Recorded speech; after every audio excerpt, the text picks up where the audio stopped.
તો મને એવી સમજણ પડી હતી કે આગળના મત જોયા તો અજાતિવાદ, સ્વભાવવાદ, પ્રતીત્ય સમુત્પાદવાદ અને સંઘાતવાદ, તો એમાં કાર્ય કે કારણને કેન્સલ કરે છે અને એ કાર્યને કારણને પરમાર્થ અને જો કાર્યના કારણને માનતા હોય પણ એ કાર્યને કારણે પરમાર્થ સત તરીકે નહીં માનતા, એટલે પણ અને અહીંયા જે આરંભવાદ છે જુદી જ કેટેગરીનું છે, કારણ કે કાર્ય અને કારણને માને છે. પણ અને આ બે જુદા ડિવિઝન્સ અહીંયા હોય શકે, સતવાદ અને અસતવાદ. તો સતવાદ એટલે કાર્ય નથી કે બંને નથી એવું જે માને છે સતવાદીઓ છે, અને અસતવાદ એટલે કારણ કે કાર્ય કે બંનેનું અસ્તિત્વ છે એવું માને છે. તો અહીંયા અસતવાદના ઉપર જે ઓપોઝિશન છે એવું કહે છે કે જગતને આપણે આગળ પાછળ તો જોઈએ છે, એટલે આપણે જાણીએ છીએ કે જગત તો એક્ઝિસ્ટ થાય છે, તો આપણે કેવી રીતે માની શકીએ કે કાર્ય જેવું કશું છે જ નહીં. કારણ કે કારણ આપણે દેખાતું નથી, એટલે એના ઉપર આપણે થોડોક વિચાર કરવો પડે. પણ કાર્ય તો દેખાય છે, તો એના અસ્તિત્વને કેમ માની ના શકાય?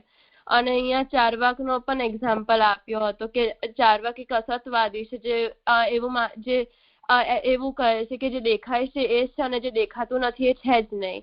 અને એવું કહીને કહે છે કે આત્મા દેખાતું નથી, એટલે આત્મા જેવું કશું છે જ નહીં. પણ જે વસ્તુ દેખાતું નથી, પણ આના ચારવાકનો ઓપોઝિશનમાં કહી શકાય કે આ વસ્તુ દેખાતું નથી તો એનો મતલબ નથી કે એક્ઝિસ્ટ થતું નથી, કારણ કે હવા દેખાતી નથી તો એનો મતલબ નથી થતો કે એક્ઝિસ્ટ થતું નથી. એટલે અહીંયા આવું કહીને ચારવાકનું જે માનવું છે ત્યાં જ તૂટી પડે છે. અને તો આવું સમજીએ તો કાર્યના કારણ છે એવું આપણે સમજી શકીએ. તો આ જે વિષય છે કાર્યના કારણો એનો અને અસતવાદ અને સતવાદનો, તો એ જુદા જુદા મતો એમના પોતાની રીતે સમજાવે છે. એટલે અજાતિવાદ એવું કહે છે કે કાર્ય અને કારણ ખાલી કલ્પના માત્ર છે. એટલે જે કારણ અને કાર્ય જે આપણે દેખી શકીએ છીએ કે આપણા જેની સાથે આપણે ઇન્ટરેક્ટ કરી રહ્યા છે, તો એ વ્યવહારિક સત છે. પણ જે ભગવાન છે તો એ પરમાર્થ સત છે, એટલે અજાતિ છે. એટલે એમનો કશો બોર્ન કે ઉત્પત્તિ એવું કશું હોતું નથી, પહેલેથી છે જ. એ અજાતિવાદ કહે છે કે કાર્યને કારણ ખાલી આપની કલ્પના જ છે. પછી સ્વભાવવાદ એવું કહે છે કે ઉત્પત્તિ અને નાશ તો જગતનો જ સ્વભાવ છે. એટલે અહીંયા અને એવું કહીને કાર્યના કારણને કેન્સલ કરી દેશે, કારણ કે એમને ઈશ્વરના અસ્તિત્વમાં માનવું નથી, એટલે અહીંયા કાર્યના કારણ નથી એવી રીતે એમનો મત છે. અને કહે છે કે જે જગતનો જ સ્વભાવ છે કે ઉત્પત્તિ અને નાશ છે, અને જગતનો જ સ્વભાવ હોય તો પછી ઈશ્વરની તો જરૂરિયાત જ નથી કારણ રૂપે. તો એ સ્વભાવવાદનો મત છે. પછી પ્રતીત્ય સમુત્પાદવાદ એવું કહે છે કે કેટલાક કારણો ભેગા થઈને કાર્ય બને છે, અને એ આપની ભ્રાંતિ છે. કારણ કે કારણો જ બીજા કારણો ઉપર ડિપેન્ડન્ટ છે. એટલે અંતમાં તો કશું પેદા થતું જ નથી. એટલે જે કાર્ય આપણે જોઈ રહ્યા છે એ પોતે જ જે કાર્ય છે એ કાર્ય જેવું કશું છે જ નહીં, એ અનેક કારણોથી બનેલું છે. એક કારણ ને એના મલ્ટિપલ કારણ હોય છે, અને જે આપણે કારણ રૂપે જોઈએ છે એ પણ બીજા બધા કારણોથી બનેલું છે. એટલે એક સાયકલ જેવું છે કે બધા જે કારણો છે બીજા કારણ ઉપર ડિપેન્ડન્ટ છે. એટલે ફાઇનલ કોઝ જેવું કશું છે જ નહીં. એટલે એવો બુદ્ધનો મત છે, કારણ કે એમને ઈશ્વરની જરૂરિયાત નથી એવું એમને કહેવું છે. એટલે જો બધા કારણો બીજા જ કારણ ઉપર ડિપેન્ડન્ટ હોય તો પછી ઈશ્વરની તો જરૂરિયાત જ રહેતી નથી.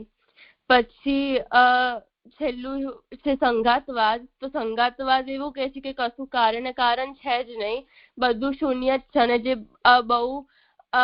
અને જે બધું છે ખાલી વસ્તુ જ જે બધી વસ્તુ આપણે જોઈ રહ્યા છે ખાલી વસ્તુ જ માત્ર છે. એટલે કાર્ય નથી અને એ કારણ પણ નથી, કારણ કે કાર્ય ને કારણ એ રિલેટિવ ટર્મ્સ હોય છે. એટલે કાર્ય હોય તો જ કારણ હોઈ શકે, અને કારણ હોય તો જ કાર્ય હોઈ શકે. પણ જો કાર્ય જ ના હોય તો પછી કારણ પણ ના હોઈ શકે. તો સંઘાતવાદ એવું માને છે કે જે પણ આપણે કાર્ય દેખી રહ્યા છે એ કાર્ય જેવું કશું છે ને, એ બધા અનેક કારણોનો જ સંઘાત છે. તો અને એટલે કાર્ય જેવું કશું હોય જ ના તો પછી કારણ જેવું પણ કશું જ ના રહે. એટલે બધું ખાલી ઇન્ડિપેન્ડન્ટ છે અને વસ્તુ જ માત્ર છે ને કાર્ય અને કારણ છે જ ને. એવી રીતે કહીને ઈશ્વરના અસ્તિત્વને નિગેટ કરી રહ્યા છે. તો આવા જુદા જુદા મતો છે જે એ પોતાની રીતે અસતવાદને એક્સપ્લેન કરે છે. તો આપણે 4 સિનેરિયોઝ અહીંયા દેખી શકીએ સતવાદ અને અસતવાદમાં, કે કારણ સત અને કાર્ય સત હોઈ શકે, કે કારણ અસત અને કાર્ય પણ અસત, અને ત્રીજું કે કારણ સત પણ કાર્ય અસત, અને ચોથું કે કારણ અસત પણ કાર્ય સત. તો આપણે આરંભવાદના કોન્ટેક્સમાં જોઈએ તો એ માને છે કે કારણ સત અને આરંભવાદ એવું માને છે કે ઉત્પત્તિ પહેલા કાર્યનું અસ્તિત્વ નથી હોતું, એટલે અસત કાર્યવાદમાં માને છે. એટલે અહીં 4 પારિભાષિક શબ્દ છે: અસત કારણતાવાદ, અસત કાર્યવાદ, સત્કારણતાવાદ અને સત્કાર્યવાદ. તો અસત કાર્યવાદ એટલે ઉત્પત્તિ પહેલા જે સત્કાર્ય છે એ અસત છે. પછી અસત્કારણતાવાદ એટલે કાર્યના પેદા કરતા પહેલા જે કારણ છે એ અસત છે. પછી સત્કાર્યવાદ એટલે ઉત્પત્તિ પહેલા જે સત્કાર્ય છે એ સત જ છે. અને સત્કારણતાવાદ એટલે કાર્યને પેદા કરતા પહેલા જે કારણ છે એ સત છે. તો અહીંયા આરંભવાદ અસત્કાર્યવાદને માને છે, કારણ કે કહે છે કે ઉત્પત્તિ પહેલા કાર્ય શૂન્ય છે એવું માને, કે કાર્ય પહેલા એક્ઝિસ્ટ થતું નથી, પણ જ્યારે એની ઉત્પત્તિ થાય છે ત્યારે સત બની જાય છે.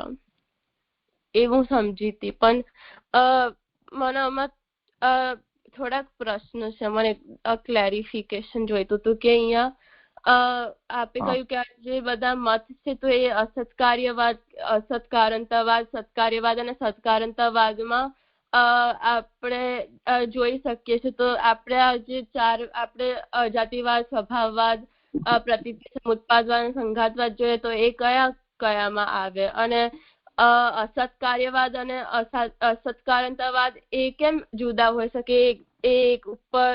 એકબીજા ઉપર ઓવરલેપ ના થાય, કારણ કે કાર્ય જો અસત હોય એક્ઝિસ્ટ થતા એના ઉત્પત્તિ પહેલા, તો કારણ પણ ઉત્પત્તિ પહેલા અસત ના હોય. તો આવા 4 જુદા જુદા કેમ છે? મને એકદમ એ જે કોન્સેપ્ટ છે સમજણ નહીં પડી.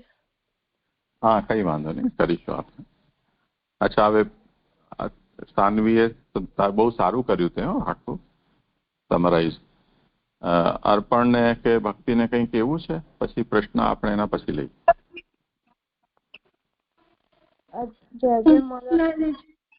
જે મનમાં એવી સમજણ પડી હતી કે અહીંયા પહેલા જે અજાતિવાદ, સ્વભાવવાદ, પ્રતીતિ સમુત્પાદવાદ અને સંઘાતવાદ જે આપણે જોયા, તો એ બધા વાદોથી આરંભવાદ એ બધા વાદોથી જુદા છે. એ આરંભવાદ એવું કહે છે કે કારણ કાર્ય બંનેને માને છે.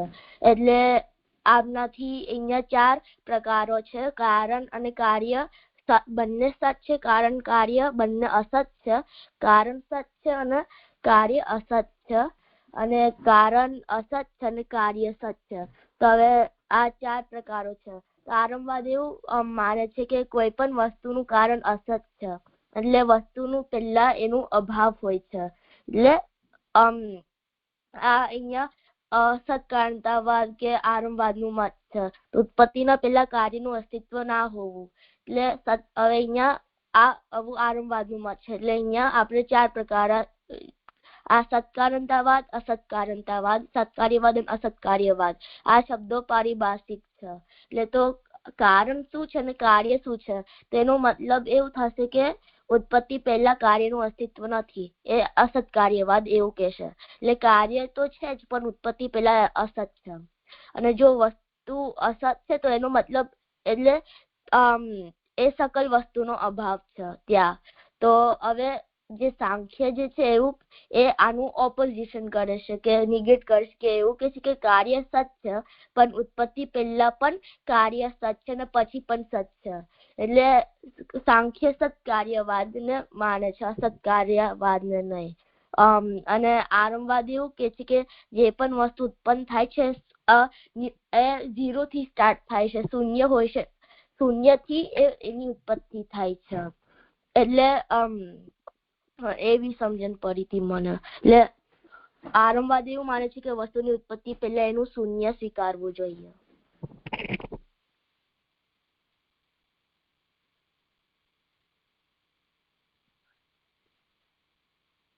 હા,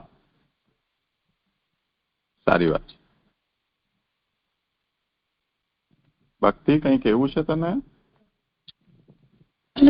જેમાં નામ એટલું એડ કર્યું છે કે આરંભવાદ અને અસત્કાર્યવાદ એ બંનેનો આપે એક ડેફિનેશન લખાઈ હતી એવું કંઈક કે જે પણ આરંભવાદ એટલે કે જે પણ વસ્તુ ઉત્પન્ન થાય છે તે નૂતન આરંભ છે, નવીન વસ્તુ છે, એટલે કે 0 થી તે સ્ટાર્ટ થાય છે. અને અસત્કાર્યવાદ એટલે કે જે સંખ્યાની શરૂઆત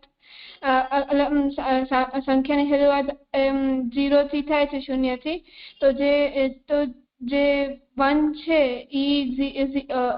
એના પેલા 0 છે, તે મતલબ 0 આવશે જ, નક્કી જ છે. 0 અગર 0 ના હોય તો એક પણ નથી હોતો. તો કોઈ પણ વસ્તુની ઉત્પત્તિ પહેલા તે વસ્તુનો 0 તે વસ્તુનો જે 0 છે તે વસ્તુ 0 છે એવું આપણે સ્વીકારવું જોઈએ.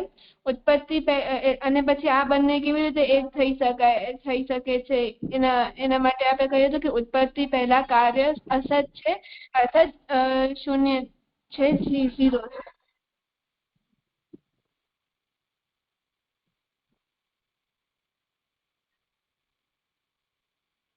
ભક્તિ ક્યાં ગઈ?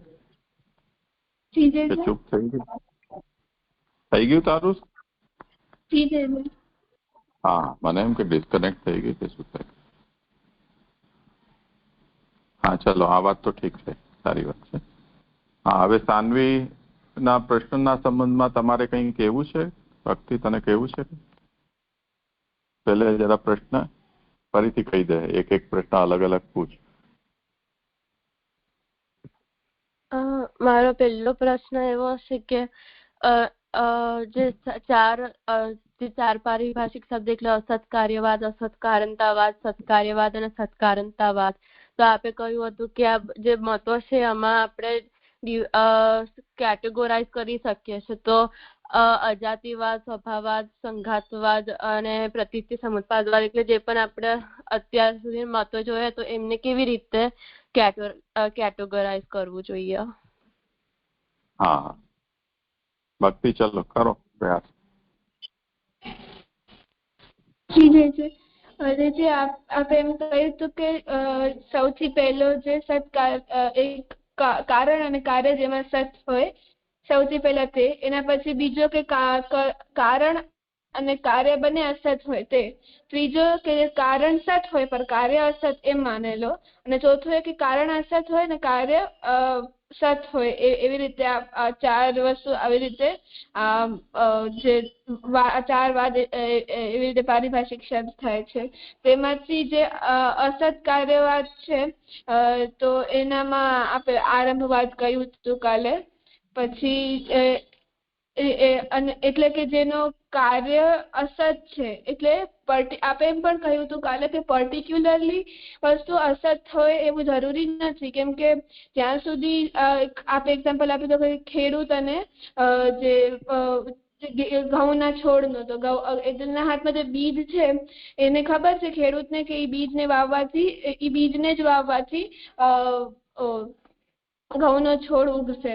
તો જે ઘઉંનો છોડ છે એને આપણે કાર્ય માનીએ તો એના પહેલા, એની ઉત્પત્તિ પહેલા તેનું અસ્તિત્વ નથી હોતો, એટલે એ અસત થયો. તો એ કાર્ય અસત અને કારણ સત, તો એનામાં આપણે એક આરંભવાદ લઈ શકીએ. પણ પર્ટિક્યુલરલી હંમેશા માટે એમ કાર્ય અસત હોય એવું આપણે ન કહી શકીએ. જે વિચાર તો મને બી નથી ખબર. એટલે જે આ જે કારણ અને કાર્ય બંને સત છે એમાં આપણે વ્યવહાર જે અજાતિવાદ ને વ્યવહારવાદ જે છે એમાં વ્યવહારવાદ થી લઈ શકીએ. કેમ કે આપણે કહ્યું હતું કે વ્યવહારવાદ એટલે કે વ્યવહાર માટે પરમાનન્ટ નથી હોતો, ટેમ્પરરી માટે હોય છે. વ્યવહાર માત્ર જ કારણ અને કાર્ય હોય છે. પરિણામમાં કારણ અને કાર્ય માને છે તો એમાં કોઈ ફર્ક નથી પડતો. અને હા બોલ. અને કારણ અને કાર્ય બંને અસત હોય એનામાં આપણે પ્રતિત્ય સમુત્પાદવાદ લઈ શકીએ. જે મને એમ સમજાય છે. પ્રતિત્ય સમુત્પાદવાદ નહીં, સંઘાતવાદ લઈ શકીએ.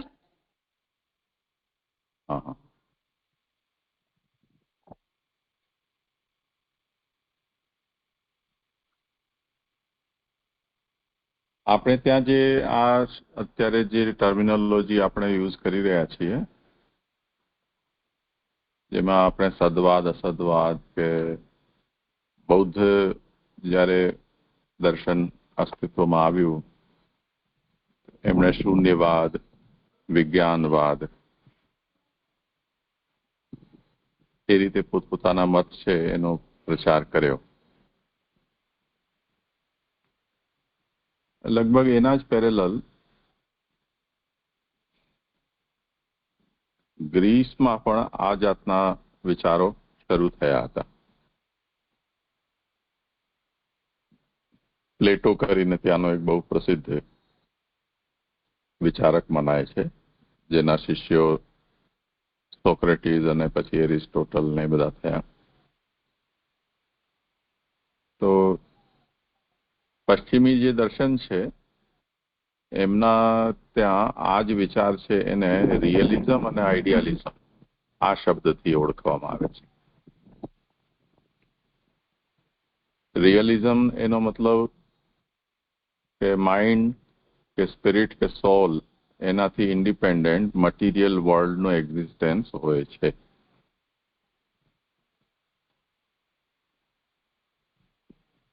આવો જે નિરૂપણ કરે છે રિયલિસ્ટિક કહેવાય છે. અને જેમ આપણે મોડર્ન સાયન્સ છે એને પણ આપણે આમાં ગણી શકીએ, તો એમની પણ એવી દ્રઢ આસ્થા છે કે આપણે હોઈએ કે ન હોઈએ પણ આ જગત સત્તા તો છે ને છે.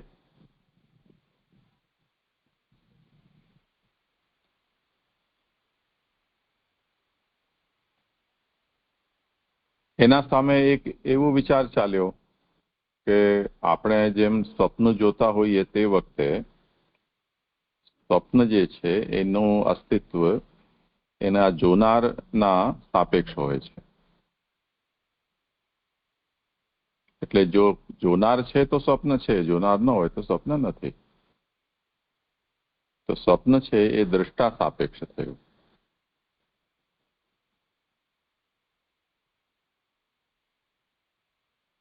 આ વાત છે એ પશ્ચિમી ચિંતનમાં એવી રીતે આવી કે ટુ બી ઇઝ ટુ બી પરસીવ્ડ. યાની કોઈ વસ્તુ છે તો એને જોઈને આ છે એવું કહેનારો વ્યક્તિ છે એટલે આપણે એને છે એમ કહી શકીએ છીએ. જો એ વ્યક્તિ ન હોય તો વસ્તુ છે કે નથી એને કન્ફર્મ કોણ કરશે? એટલે વસ્તુ જગત છે એટલે મટીરિયલ વર્લ્ડ છે એનું એક્ઝિસ્ટન્સ સબ્જેક્ટ એટલે એને જે જોનાર છે વ્યક્તિ એના અધીન એનું અસ્તિત્વ છે. આપણે ત્યાં જેને મજાકમાં એમ કહેવામાં આવે જંગલ મેં મોર નાચા કિસને દેખા. અચાનક કોઈ વ્યક્તિ કહે કે જંગલમાં મોર નાચ્યો અને બીજો વ્યક્તિ જે સાંભળી રહ્યો છે પછી કોણે જોયું એમ. એટલે આ જે વાક્ય છે એ વાક્યની સત્યતા કેવી રીતે નક્કી થાય? કોઈએ જોયું હોય તો આવું કંઈક બન્યું છે એવું આપણે કહી શકીએ. જો કોઈ જોનાર જ ન હોય તો વાક્ય જ વાક્ય છે, એની સત્યતા તો ક્વેશ્ચનેબલ રહે જ છે. એટલે ચિંતન એ રીતે ચાલે છે કે જે વસ્તુને આપણે બધા જોઈએ છીએ, અનુભવીએ છીએ, એને જેમ આપણે પ્રાઇમરીલી જે વસ્તુ જે રીતે દેખાણી અને એ રીતે આપણા પાસે જે શબ્દો છે એનાથી એનો આપણે વ્યવહાર કરીએ છીએ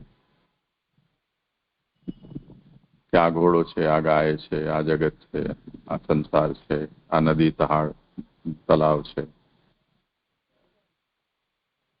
પણ કાલે આપણે જેમ એ વાત જોઈ કે આપણે અંતરિક્ષમાં નક્ષત્રોને જોઈએ છીએ,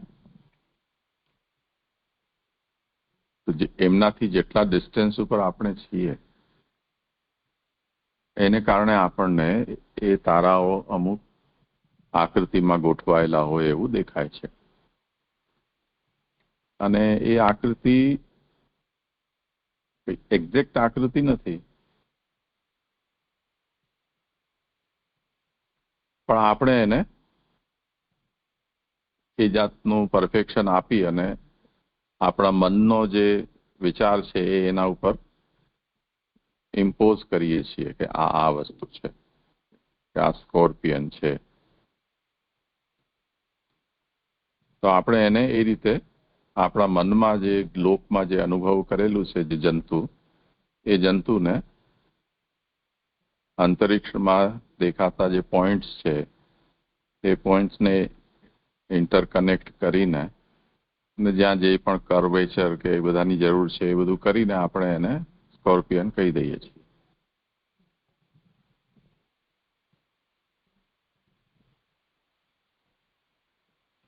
તો સ્કોર્પિયન આપણા માઇન્ડમાં છે, અંતરિક્ષમાં નથી. પછી કાલે આપણે એ વાત જોઈ કે ધારો કે આપણે આપણું જે પૃથ્વી ગ્રહ છે એ કોઈ કારણે એ નક્ષત્રોના નજીક આવી જાય, એટલો નજીક આવી જાય કે એમ 5 કે 15 જે પણ સ્ટાર્સ હોય એના કોમ્બિનેશનથી એ સ્કોર્પિયનની આકૃતિ આપણે વિચારી હોય, એ જે સ્ટાર્સ છે એ આપણને 5 કે 6 જ દેખાવા લાગે, એટલા નજીક જતા રહીએ. કેમ કે આકાશમાં આપણને જાણે બોર્ડ ઉપર ડ્રો કર્યા હોય એવી રીતે દેખાય છે, પણ એવી રીતે બધા એક જ લાઈનમાં થોડા છે. કંઈ કોઈ આગળ છે, કોઈ પાછળ છે, કોઈ ઉપર છે, કોઈ નીચે છે. પણ લાઈટ આપણી એમની પાસેથી આપણા સુધી પહોંચે છે, એને આપણે જોઈ રહ્યા છીએ, જેને કારણે આપણને એમ લાગે છે કે કોઈ કેનવાસ પર ડ્રો કરેલું હોય એવી રીતે બધા ત્યાં ચિટકાવેલા છે કે પેઇન્ટ કરેલા છે. તો ત્યાં જઈશું તો આપણને નજીક જઈશું તો કંઈક બીજી સ્થિતિ દેખાશે. તો હવે આપણને જે દેખાય છે એના કારણે આપણે જગત આવું છે એવું મનમાં ધારી લઈએ છીએ, પણ ખરેખર શું જગત એવું છે ખરું? તો જ્યારે જ્યારે પણ આપણે કોઈ વસ્તુને જરા પણ સૂક્ષ્મતાથી વિચાર કરીશું તો એ વસ્તુ ખરેખર દેખાય કે અનુભવાય એવી નથી, પણ કંઈક બીજી જાતની છે એવું આપણને જાણવા મળે છે. જેમ મિલિંદના પ્રશ્નમાં પણ આપણે જોયું કે શેમાં બેસીને આવ્યો હતો, કે રથમાં બેસીને. રથ શું છે પૂછતા ગયા તો રથ જેવી કોઈ વસ્તુ જ નથી. એવી જ રીતે જે નક્ષત્રો છે તેના સંબંધમાં પણ એ જ થશે. એ જ વસ્તુ છે આપણા શરીરના સંબંધમાં વિચારશો તો પણ એ જ થશે. હવે ભક્તિ કે શું, કે અર્પણ શું, આંખ કે માથું કે હાથ કે પગ કે પેટ શું, તો દરેક વસ્તુ છે એના પાર્ટ તરીકે આપણે ગણાવી દીધી, તો વ્યક્તિ તો ગાયબ થઈ ગયો, પાર્ટ રહી ગયા. તો એનાથી શું પ્રૂવ થયું કે અર્પણ કે ભક્તિ જેવી કોઈ વસ્તુ કે વ્યક્તિનું અસ્તિત્વ નથી. જે કંઈ પણ છે તે બધા પાર્ટ્સ છે, હાથ પગ આંખ નાક મોઢું, એટલે ઇન્દ્રિય પ્રાણ બધે એટલું જ છે. પછી ફરી પાછો પ્રશ્ન કરો કે તે ઇન્દ્રિયો છે, શું એ ઇન્દ્રિય છે? તો ફરીથી એના પાર્ટ્સમાં એને ડિવાઈડ કરી દેશો તો ઇન્દ્રિયો પણ નહીં રહી જાય. હવે આપણને કોઈ વસ્તુ એવા આકૃતિમાં દેખાઈ રહી છે, એનું એક એક્ઝામ્પલ આપું છું કે જંગલ સફારીમાં બધા જતા હોય ઓપન જીપમાં બેસીને ને,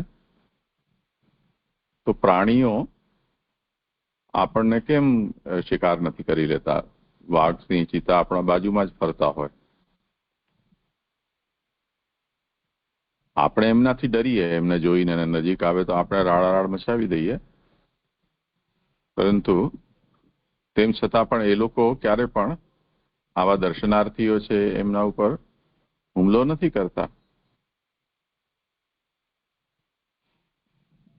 હવે એવું નથી કરતા એનું કારણ જુદું છે. આપણે જેવું વિચારીએ છીએ એવું નથી. આપણે જે જોઈ રહ્યા છીએ એમાં આપણી આંખોની બનાવટ ને કારણે આપણને એમ લાગે છે કે જેવું આપણને દેખાય છે એવું એ લોકોને પણ દેખાય છે, તો આપણે એમની નજરમાં આવી ગયા તો મર્યા આવે. પણ આપણી આંખ જેવી એમની આંખ નથી, એટલે જેવું આપણે જોઈએ છીએ એવું એ લોકો જોતા પણ નથી. એ જ કારણ છે કે એ લોકો આપણા ઉપર અટેક નથી કરતા. આપણે જો જીપમાંથી ઉતરીને જંગલમાં પગે ઊભા હોઈએ તો એ આપણને મારી નાખે, પણ જો જીપમાં બેઠા હો તમે તો એ તમારા ઉપર એટેક નહીં કરે, કેમ કે એમને કલર્સ દેખાતા નથી. એટલે જીપની જે આકૃતિ છે એનાથી અલગ કોઈ આકૃતિવાળો મનુષ્ય એ ઓળખી જ નથી શકતા. એટલે જીપ સહિત આપણે અંદર જેટલા બેઠા છીએ એ બધાને એક વન ઓબ્જેક્ટ તરીકે જુએ છે. તો એવું તો કોઈ જંગલમાં પ્રાણી હોતું નથી. જે કોઈ પ્રાણી હોય એ કાં તો પાંખવાળું હોય, ચાંચ હોય, બે પગ હોય, અથવા પૂંછડી ચાર પગ હોય, ઘાસ ખાનારું હોય તો બે શિંગડા હોય. તો જંગલમાં જે શિકાર કરવા યોગ્ય પ્રાણીઓ હોય છે એમની આકૃતિ આ જાતની છે. જીપના અંદર એ જાતનો શેપ નથી, એ જાતનો સાઉન્ડ નથી, એ જાતની સ્મેલ નથી. એને કારણે જે બ્લેક એન્ડ વ્હાઇટ કે ગ્રે જ જોઈ રહ્યા છે એ પ્રાણીઓ હિંસક છે, આપણો એ શિકાર આરામથી કરી શકે છે, તેમ છતાં પણ એમને આપણે પ્રાણી તરીકે દેખાતા જ નથી. એટલે જીપની સાથે જે આપણે બેઠેલા છીએ એની આકૃતિ બને છે, એને જ એ લોકો એક ઓબ્જેક્ટ માને છે. તો આપણને એ પ્રાણી તરીકે કે શિકાર તરીકે આઈડેન્ટિફાય કરી જ નથી શકતા. તો હવે જુઓ કે જેવી આંખો છે તે જાતની સૃષ્ટિ છે ને, તો સૃષ્ટિ આવી જ હોય એવું કેમ કહી શકાય? આપણને તો જે પોતાને દેખાય છે એને કારણે આપણે બધા લોકોએ નક્કી કરી લીધું મનુષ્યો કે સૃષ્ટિ આવી હોય છે.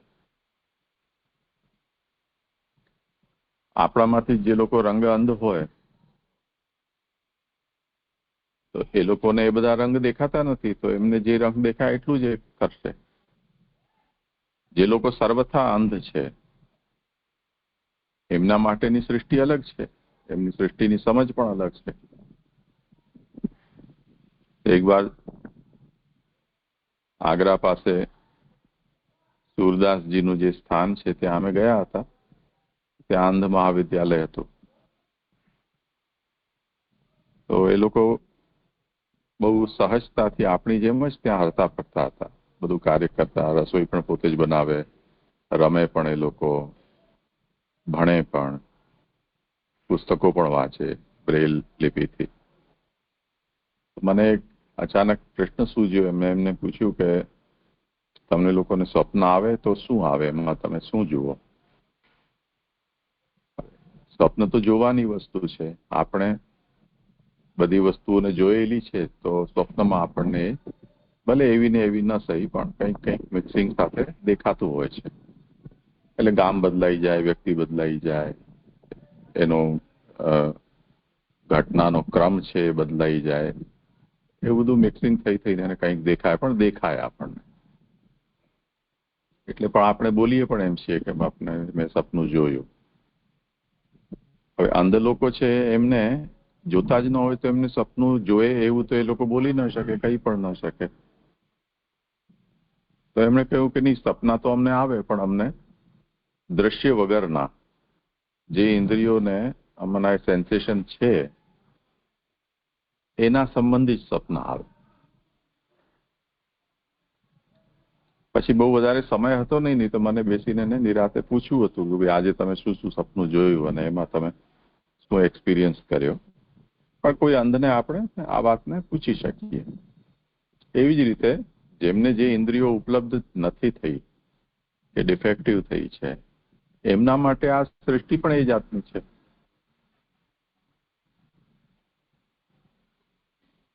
તો જે આઈડિયાલિસ્ટ એમ કહેતા હતા કે ટુ બી ઇઝ ટુ બી પરસીવ્ડ, એટલે દ્રશ્યનું અસ્તિત્વ દ્રષ્ટાના આધીન છે.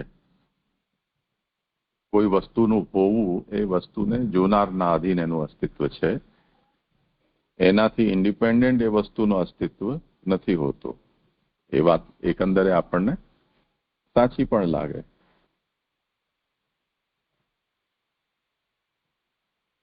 તો આ એક જાતનું પોલરાઇઝેશન છે, આઈડિયાલિઝમ અને રિયલિઝમ. એક જણો એમ કહે છે કે નહીં, દ્રષ્ટા હોય કે ન હોય, દ્રશ્ય તો છે ને છે જ. બીજું વ્યક્તિ એમ કહે છે કે દ્રષ્ટાના આધીન દ્રશ્યનું અસ્તિત્વ છે. જો દ્રષ્ટા નથી તો દ્રશ્ય પણ નથી. તો રિયલિઝમ અને આઈડિયાલિઝમ આ રીતે ચાલે છે. એટલે હવે આ વાતને મેં એટલા માટે કહી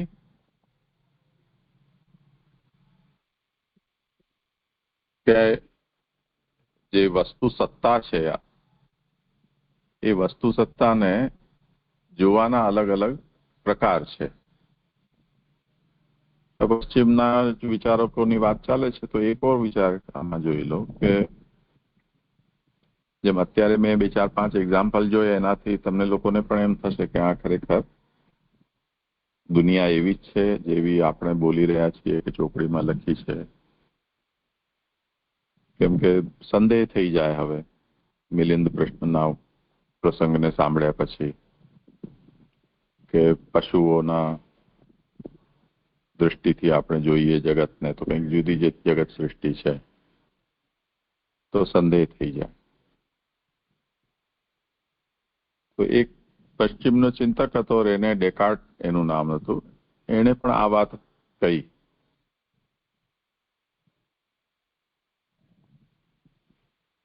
એણે એમ કહ્યું કે કોઈ પણ વસ્તુને આપણે સમજવી હોય તો આપણને એના ઉપર ડાઉટ કરવો જોઈએ, એટલે પ્રશ્ન થવા જોઈએ. તો દરેક વાતને આપણે એના ઉપર સંશય કરી અને એને સમજવાનો પ્રયત્ન કરવો જોઈએ. હવે સંશય કરતા જાઓ. જેમ સ્વભાવવાદ એમ કહે છે કે કોઈ વસ્તુ કારણ નથી, કોઈ વસ્તુ કાર્ય નથી, ઉત્પત્તિ સ્થિતિ નાશ એ વસ્તુનો સ્વભાવ છે. તો અજાતિવાદે જયારે એમ કહ્યું કે બ્રહ્મ જે છે એનો ક્યારે પણ જન્મ થતો નથી, તે અજાત છે, એટલે એવર એક્ઝિસ્ટ કરે છે, અનાદિ છે. તો જયારે અજાતિવાદથી વાતને આપણે શરૂ કરી તો જગતમાં જે ઉત્પત્તિ સ્થિતિ લય દેખાય છે એની આપણને શું વ્યાખ્યા કરવી? તો સ્વભાવવાદ આવીને એમ કહ્યું કે આ તો સ્વભાવ જ છે જગતનો, એટલે વસ્તુ માત્રનો એ સ્વભાવ છે કે એમાં ઉત્પત્તિ સ્થિતિ લય ચાલ્યા કરે છે.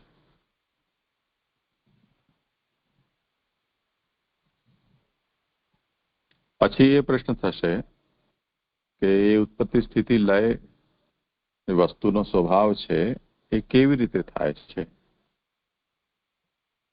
તો પ્રતીત્ય સમુત્પાદે આવીને એને સમજાવ્યું કે આ રીતે થાય છે. એટલે એક કારણ કાર્યની એક ચેન છે. અને દરેક કારણ કોઈકનું કાર્ય છે, દરેક કાર્ય કોઈકનું કારણ છે. એમ ઇન્ટરડિપેન્ડન્ટ આ બધે વ્યવસ્થા છે અને એ રીતે એ ચાલ્યા કરે છે. જેમ એક પેલા મેળામાં બે કાચના બગલા મળતા અને બગલા છે એના નીચેના ભાગમાં એક પાણીનો બલ્બ હોય. પછી બગલાની ડોકી આપણે નીચી કરીએ એટલે એના પાછળના ભાગમાં જે પાણી ભરેલું છે એ એક ધક્કા સાથે એની ડોકમાં જાય. તો એના વજનથી એની ડોક નીચે થાય અને જે થોડું પાણી પાછળ ભરેલું છે એ એને રિવર્સ ધક્કો આપે એટલે પાછું નીચે જાય. હવે એ ઉચક નીચક ચાલ્યા જ કરે. એમાં કોઈ ઇલેક્ટ્રિકલ એપ્લાયન્સ એની સાથે જોડેલું ન હોય કે કોઈ વ્યક્તિ બેસીને એને ઊંચું નીચું ન કરતું હોય, પણ એ થયા જ કરે.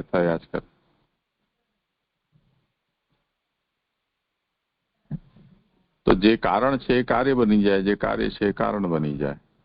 પ્રતીતિ સમુત્પાદે એમ કહી દીધું કે આ જે કંઈ પણ થાય છે વસ્તુનો સ્વભાવ, એ સ્વભાવ પ્રતીતિ સમુત્પાદને થી સમજી શકાશે. તેમ છતાં પણ જો કોઈના મનમાં એમ થાય કે અચ્છા તો કોઈક વસ્તુ કારણ છે ને કોઈક કાર્ય છે, એટલું તો નક્કી થયું જ ને, ભલે ને ઇન્ટરડિપેન્ડન્ટ હોય તો હોવા દો. તો જે આઈડિયાલિસ્ટિક જે વિચારવાળા છે એ લોકોએ આવીને એમ કહી દીધું કે નહીં, બધું સંગાત જ છે. જેનું ઉદાહરણ આપણે નક્ષત્રનું લીધું કે નક્ષત્ર જેવું ખરેખર કંઈ નથી, પણ તમે અમુક ડિસ્ટન્સથી એ વસ્તુને જુઓ તો તમને એમ લાગે છે કે આ આકૃતિ છે. પણ એ પોઝિશનથી તમે હટી જાઓ, દૂર જતા રહો, અમુક તારા ઓછા દેખાવા લાગે તો આકૃતિ બદલી જશે. નજીક જાઓ, ઓછા તારા દેખાશે તો પણ આકૃતિ બદલી જશે. તો આ એક ખાલી તમારો મનની ઉપજ છે, એટલે આઈડિયાઝ છે. તો એ નક્ષત્રનું મટીરિયલ વર્લ્ડમાં કોઈ એક્ઝિસ્ટન્સ નથી, પણ તમારા માઇન્ડમાં જ છે નક્ષત્ર. તો આઈડિયાલિસ્ટ છે એ લોકોએ આવીને આ વાત કહી દીધી. સંગાતવાદીઓએ જેનાથી આપણને જગત રિયલ લાગતું હતું તો એની રિયાલિટીને કેન્સલ કરવા માટે સંઘાતવાદથી એ વાત સમજાવી દીધી કે આ કેવલ તમારી માનસિક એક વિચારસરણી છે, જેનાથી તમને એવું લાગે છે કે આ વસ્તુ આવી હોય છે.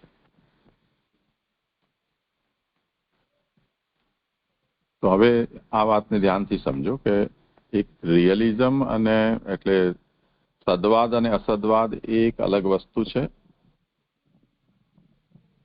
અને કાર્યકારણવાદ છે એ જુદી વસ્તુ છે. અસદવાદમાં પણ કાર્યકારણ હોય છે અને નથી પણ હોતા. સદવાદની અંદર પણ કાર્યકારણ હોય છે અને નથી પણ હોતા. સદવાદ અને અસદવાદનો મતલબ સીધો સરળ એ જ છે કે એટલે આપણા હવે ભારતીય આપણું જે ચિંતન છે એના સંદર્ભમાં હું આ વાત કરી રહ્યો છું. પશ્ચિમી ચિંતનને થોડું અત્યારે અલગ રાખો કે સદવાદનો મતલબ અહીંયા સત્કારણતાવાદમાં જે સત્પદનો પ્રયોગ છે કે સત્કાર્યવાદમાં સત્પદનો પ્રયોગ છે, એનો મતલબ એ છે કે ઉત્પત્તિ પહેલા કાર્ય છે. આ સિદ્ધાંત તાર્કિકોના અગેન્સ્ટમાં આવ્યો. તાર્કિકો એમ કહેતા હતા કે દરેક વસ્તુ, જેમ ખીરનું ઉદાહરણ આમાં આપ્યું છે કે ચોખા, ખાંડ, દૂધ આ બધી વસ્તુઓ છે પણ ખીર નથી. તો કારણો તો છે પણ કાર્ય અત્યારે પેદા થયું નથી, એટલે કાર્યનો અત્યારે અભાવ છે, અસત્તા છે, એટલે અસત કારણ છે, અસત કાર્ય છે. તો હવે જ્યારે આ બધાને ભેગા કરીને ઉકાળવામાં આવ્યા અને કોઈ કહે છે ખીર બની ગઈ, શ્રાદ્ધ છે, ચલો બ્રાહ્મણ ભોજન માટે ખીર બની ગઈ, તો કે હા ખીર બની ગઈ. તો હવે જ્યારે ખીર બની ગઈ તો એ ખીર પહેલા જે ન હતી, એટલે જે કાર્યનો ઉત્પન્ન થતા પહેલા અભાવ હતો, અસત્તા હતી, એનું હવે સત્તા થઈ. એટલે દરેક કાર્ય નૂતન આરંભ છે. આવું તાર્કિકોનું કહેવું હતું. હવે જો આપણે આમાં આર્ગ્યુમેન્ટ શું આવી હતી આના અગેન્સ્ટમાં, કે જ્યારે તમે એમ કહો કે કોઈ વસ્તુ ઉત્પન્ન થતા પહેલા ન હતી, આમ સમજમાં આવે એવી વસ્તુ છે. કોણ ના પાડે છે કે જે વસ્તુ ઉત્પન્ન થઈ એને ઉત્પન્ન થઈ એટલા માટે જ કહેવામાં આવે છે કે પહેલા ન હતી. જો હતી તો ઉત્પન્ન થઈ એવું કોઈ બોલી જ ન શકે. પણ ઉત્પન્ન થતા પહેલા એ ન હતી, એ ન હતીનો અર્થ તાર્કિકોએ બહુ સ્પેસિફિક કર્યો છે. ન હતીનું એક પોઝિટિવ ત્યાં પ્લેસમેન્ટ એમણે આપી છે. એટલે અભાવ એમને ત્યાં એક વસ્તુ છે.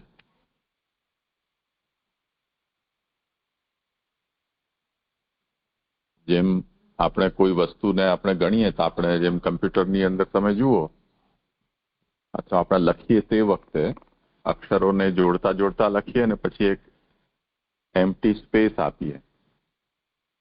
એ સ્પેસ પણ એક કેરેક્ટરની જગ્યા રોકે એટલી એ સ્પેસ હોય છે. આપણે બોલીએ એમ છીએ કે અહીંયા કંઈ પણ લખાયેલું નથી, સ્પેસ છે. સ્પેસ છે નો મતલબ કંઈ નથી, પણ કંઈ નથી પણ સ્પેસ તો છે ને. તો એમ્પ્ટી જે દેખાઈ રહ્યું છે એને પણ એનું એક પોઝિટિવ એક્ઝિસ્ટન્સના રૂપમાં એમણે એક્સેપ્ટ કર્યું. તો આના ઉપર વિચારકોનો વાંધો હતો કે જે કાલે મેં તમને ઉદાહરણ આપ્યું કે રૂમમાં જોઈ આવો કોઈ છે. તો હું જ્યારે મેં કહ્યું ત્યારે મારો કહેવાનો મતલબ હતો કે 4 જણા બેઠા હતા પહેલા, અડધો કલાક પહેલા હું જ્યાં એમની સાથે હતો ત્યારે, તે અત્યારે હજી ત્યાં બેઠા છે કે નહીં. અને જે વ્યક્તિ જોવા જઈ રહ્યો છે એને ખબર ન હતી, એને આવીને જોયું ને ત્યાં કોઈ હતું નહીં. એને આવીને એમ કહ્યું કે ત્યાં કોઈ પણ નથી. હવે હું જો એને એમ પૂછું કે 4 જણા હતા એ નથી ત્યાં એમ, તો એ શું કહેશે કે 4 જણાની વાત છોડો, આ સંસારનું કોઈ જીવ પણ ત્યાં નથી, એ તો એમ કહેશે ને. તો જે વસ્તુ અભાવ જે છે કે નોન એક્ઝિસ્ટન્સ છે, એમાં 4 જણા દેખાય થોડા છે કે 4 જણા નથી.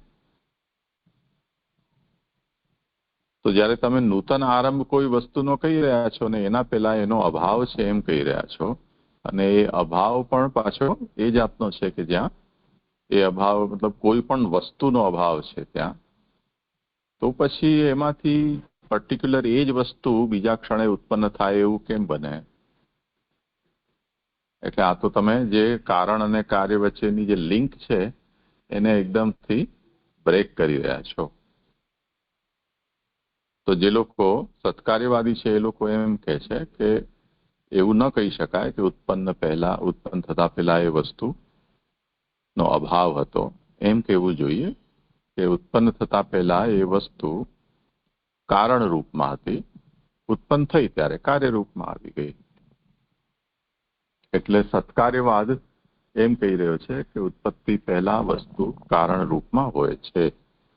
અસત્કાર્યવાદ એમ કહે છે કે ઉત્પત્તિ પહેલા એ વસ્તુનો અભાવ હોય છે, એટલે એ વસ્તુ નથી હોતી. તો આ એક વાત થઈ. હવે જે લોકો આ જે સત અને અસત શબ્દથી રિયલિઝમ અને આઈડિયાલિઝમ જે છે એ મિનિંગમાં આ વસ્તુને નથી વિચારવાની, કેમ કે એ જાતનું હજી આપણે એ વિચાર ઉપર સ્વિચ ઓવર થયા નથી. પણ હવે આપણે એને પણ વિચારી લઈએ કે કોઈ પણ વસ્તુનું એક્ઝિસ્ટન્સ એક્સટર્નલ વર્લ્ડમાં કોઈ વસ્તુનું હોવું અને એક એનું એક્ઝિસ્ટન્સ આપણા માઇન્ડમાં હોવું, વિચારોમાં કે આઈડિયામાં. તો સત્તા બે જાતની વિચારી શકાય. એક મનુષ્યના કે દ્રષ્ટા છે એના સાપેક્ષ કોઈ વસ્તુની સત્તા અને એક દ્રષ્ટાના નિરપેક્ષ કોઈ વસ્તુની સત્તા.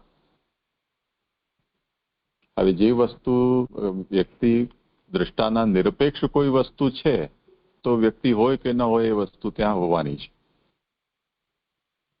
ફોર એક્ઝામ્પલ, આપણને અત્યારે ઘણા બધા એવા આર્કિયોલોજીકલ સાઇટ્સ જ્યાં એક્સકેવેશન ચાલતા હોય છે અને હજારો વર્ષ સુધી એના ઉપર માટી પડી વળ્યું હોય કે જંગલ થઈ ગયું હોય, જેમ અજંતા ઇલોરાની ગુફા છે કે આ કચ્છનું ધોળાવીરા છે કે હડપ્પા મોહેંજો-દડો છે કે અત્યારે પણ જ્યાં ત્યાંથી જ્યુરાસિક પીરિયડના ફોસિલ્સ બધા મળે છે, ડાયનોસોરના સ્કેલેટન મળે છે, તો એ કેટલાક કરોડ વર્ષ પહેલાના છે. તો એ બધી વસ્તુઓને આજ સુધી જેમણે ક્યારે પણ કોઈએ જોઈ ન હતી, પણ એ વસ્તુ ત્યાં હતી કે નહીં. હવે એનું એક્ઝિસ્ટન્સ ક્યારે આપણને ખબર પડી, એટલે રિવીલ ક્યારે થયું કે જ્યારે આપણે એને જોયું. પણ જો આપણે ન જોયું હોત તો એ હોત જ નહીં, એવું તો ન કહી શકાય ને. એટલે દ્રષ્ટાથી નિરપેક્ષ ઇન્ડિપેન્ડન્ટ દૃશ્ય એટલે કે વસ્તુ કે જગત એનું એક્ઝિસ્ટન્સ હોય છે. આ એક વિચાર છે, જે વિચાર પશ્ચિમની અંદર રિયલિઝમના રૂપમાં શરૂ થયો અને દ્રષ્ટાથી નિરપેક્ષ દૃશ્યનું અસ્તિત્વ નથી હોતું, પણ એનું અસ્તિત્વ કેવલ એના વિચારમાં જ હોય છે, માઇન્ડમાં જ હોય છે, તે આઈડિયામાં જ હોય છે. આ દૃષ્ટિ છે એ આઈડિયલિસ્ટની છે. હવે આપણે ત્યાં પણ આ જાતના વિચાર થયા. એમાં બુદ્ધના જે વિચારકો છે એમણે આ વાત બતાવી અને શંકરાચાર્યજીએ પણ આ વાત બતાવી. બુદ્ધ અને શંકરાચાર્યજી સિવાય આપણે ત્યાં કોઈ પણ એવું નથી થયું કે જેમણે આ જે દૃશ્ય જગત છે એને અસત કે મિથ્યા માન્યું હોય. જેટલા પણ વિચારકો થયા એ બધાએ જ આ જગત છે એ સત છે, એટલે દ્રષ્ટાથી નિરપેક્ષ એ જગતની સત્તા છે. ટુ બી ઇઝ ટુ બી પરસીવ્ડ એવી જાતની માન્યતા કોઈએ પણ સ્વીકારી નહીં. એટલે અગર પરસીવર કોઈ નથી તો પણ આ જગત સૃષ્ટિનું અસ્તિત્વ છે. જે મોડર્ન સાયન્સ આજે એમ વાત કહે છે ને કે સૌથી પહેલા જળ પૃથ્વીનું નિર્માણ થયું. શોર્ટમાં એ પ્રક્રિયા જોઈએ તો બહુ મોટો જાયન્ટ બધા વાયુઓનો એક મોટું તોફાન ફૂંકાયું અને એમાંથી એ વાયુ જ્યારે પણ કન્ડેન્સ થઈ તો એક એનો મોટો બબલ સૂર્ય બની ગયો, જેમાં મેઇનલી હાઇડ્રોજન અને હિલિયમ ને આ બધી જાતના વાયુઓ છે. અને પછી એ જ્યારે કન્ડેન્સ થઈને એને એક પિંડ બન્યું, પછી આજુબાજુની વાયુ છે એ બધી ભેગી થતા થતા આ પૃથ્વી અને આ બધા સોલર સિસ્ટમમાં જેટલા પણ પ્લેનેટ છે એ બધા બન્યા. તે વખતે માત્ર વાયુ જ વાયુ હતી. પછી એ વાયુ ઠંડી થઈ અને એના અંદર ગુરુત્વાકર્ષણથી પ્રેશર આવ્યું તો એના અંદરના જે અણુઓ છે એ બધા એકબીજાની સાથે અથડાયા, કૂટાયા, પીસાયા અને જે બધા પોતે સિમ્પલ જે પોતાના અણુઓનું સ્વરૂપ હતું, સ્ટ્રક્ચર, એ મિક્સ થઈને અને પછી જુદા જુદા એનાથી તત્વો બન્યા, જે પીરિયોડિક ટેબલની અંદર એ વાત બતાવવામાં આવે છે કે પહેલા આ થયું પછી આમ થયું. તો એવી રીતે આ બધા પ્લેનેટ્સ બન્યા. હવે પ્લેનેટ્સની અંદર બધા જળ જ હતા અને આજે આપણે પણ એ વાતને કહીએ છીએ કે મંગલ કે ચંદ્ર કે શનિ ગુરુ વગેરે છે આ ગ્રહોમાં કોઈ જીવન નથી.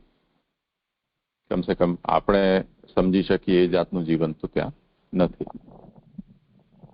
તો ત્યાં કોઈ દ્રષ્ટા નથી, પણ એનું અસ્તિત્વ તો છે જ. એ જ રીતે આપણે પણ આ પૃથ્વી ઉપર જ્યાં સુધી જન્મ્યા ન હતા ત્યારે પણ આ પૃથ્વી ગ્રહ તો હતો જ. સૂર્ય પણ આજે સૂર્ય ગ્રહ ઉપર કોઈ સૂર્યને જોનારો વ્યક્તિ નથી, પણ તેમ છતાં સૂર્યનું અસ્તિત્વ તો છે. એવી રીતે અહીં પણ પહેલે જળ સૃષ્ટિનું જ નિર્માણ થયું અને તે પછી એમાં જીવ એને જોનારો પેદા થયો.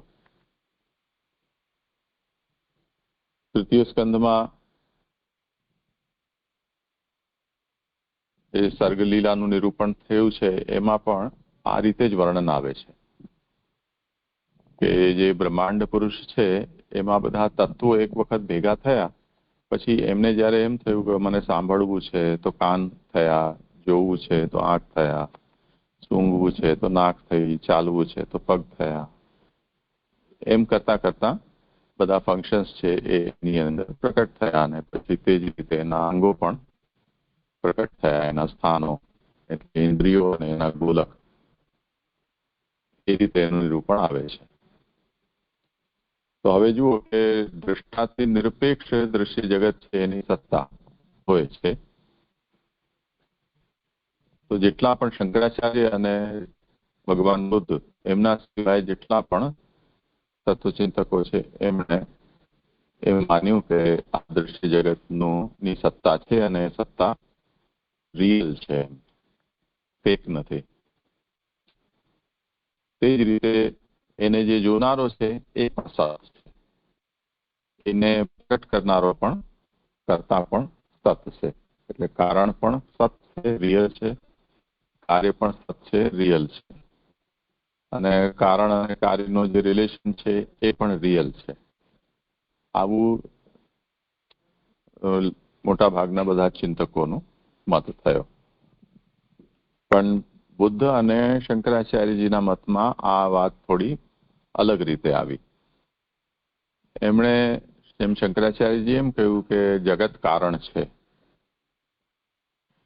એ સત છે, પરમ સત છે, પણ કાર્ય સત નથી.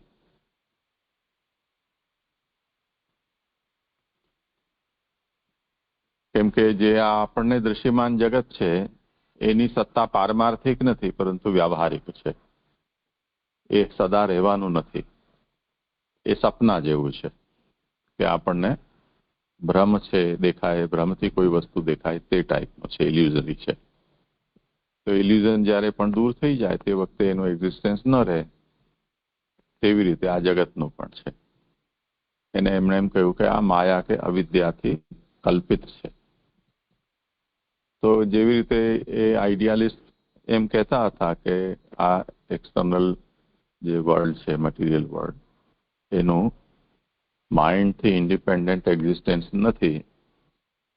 એવી જ રીતે શંકરાચાર્યજીનું પણ કહેવું થયું. બુદ્ધને ત્યાં બ્રહ્મ નથી, કેમ કે એ નાસ્તિક છે. એટલે વૈદિક જે પણ પ્રમેય છે, બ્રહ્મ વગેરે કે ઈશ્વર, આત્મા, એ બધું બુદ્ધ માનતા ન હતા. એટલે એમણે આ વાતને બ્રહ્મની જગ્યાએ એમણે શૂન્ય શબ્દનો પ્રયોગ કર્યો કે જે કંઈ પણ છે તે શૂન્ય છે. શૂન્ય સિવાય જે કંઈ પણ છે તે બધું આપણી વિચારથી, આપણો વિચાર માત્ર છે. એટલે વિજ્ઞાન સંતતિ છે. એના માટે એમણે એ જાતના શબ્દનો પ્રયોગ કર્યો. તો હવે જુઓ કે જે વાદના પ્રકાર આપણે જોયા એમાં કાર્ય સત, કારણ પણ સત, પછી કારણ અસત પણ કાર્ય સત, એનાથી રિવર્સમાં કારણ સત પણ કાર્ય અસત. તો આવા જેટલા પણ આના પ્રકારો છે એ બધા જ પ્રકારોને માનનારા કોઈકની કોઈક દાર્શનિકો ચિંતકો રહ્યા છે. એમાં તાર્કિકોએ જે કહ્યું કે કારણ સત અને કાર્ય પણ સત, તો જેમ ખીર માટે ખીર એ કાર્ય છે, એ સત છે. ઉત્પત્તિ પહેલા એનો અસ્તિત્વ નથી, એ અર્થમાં આપણે એને અસત કાર્યવાદ કહીએ છીએ, પરંતુ કારણનું અસ્તિત્વ તો હોય છે. એટલે ખીરને બનાવવા માટે જે જરૂરી છે ઉપાદાન અને નિમિત્ત, એટલે દૂધ, ચોખા, ખાંડ અને બનાવનારો વ્યક્તિ વગેરે પાત્રો, એ બધાનું અસ્તિત્વ છે. પણ ખીરનું અસ્તિત્વ બનતા પહેલા નથી.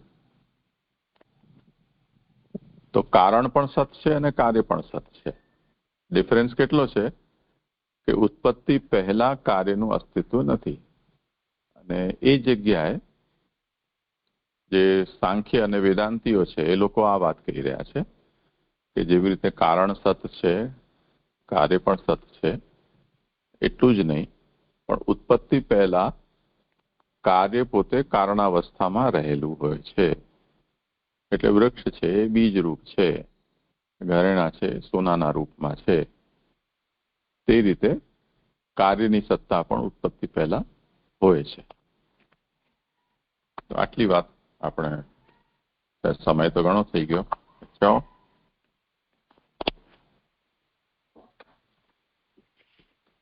કાલે કરવું છે? હા જી આચાર્ય. ક્યારે કરી શકાય?